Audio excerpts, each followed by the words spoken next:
and welcome back to PJ, his daughter, on my journey to find my voice. It's been a little while since I spoke with you. I've been out in Oklahoma City. My granddaughter graduated with honors, and so I had a chance to go out and to take part in her graduation celebration.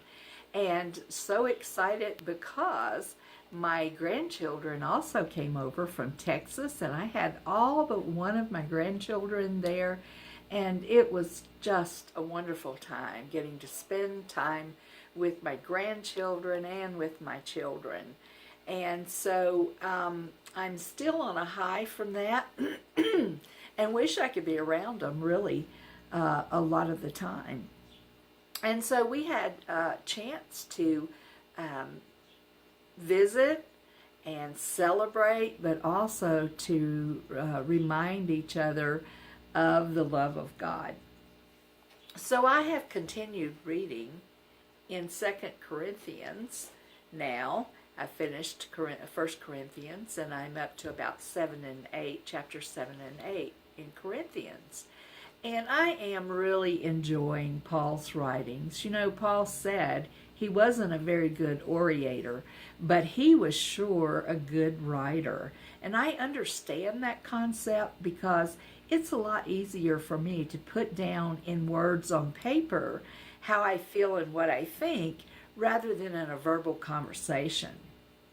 And so Paul always has good instruction for us as Christians to help us in our daily walk. And so in chapter 7, he is sharing with us a very special promise from God, and that is that if you plant lean, or if you sow seed and it's thin, you will reap thin. So whatever you sow, do it cheerfully, and that you should sow much, then you will reap much. God will make sure that you have not only all you need for yourself in all possible circumstances, but he will also make sure that you have enough for blessings and for good works. What a promise. This is also a great witness to the unsaved of God's love and his mercy. It is really wonderful to learn about the promises of God. And you know, when you put God to the test and you challenge his word, you're going to find out every time without fail that God is true to his word.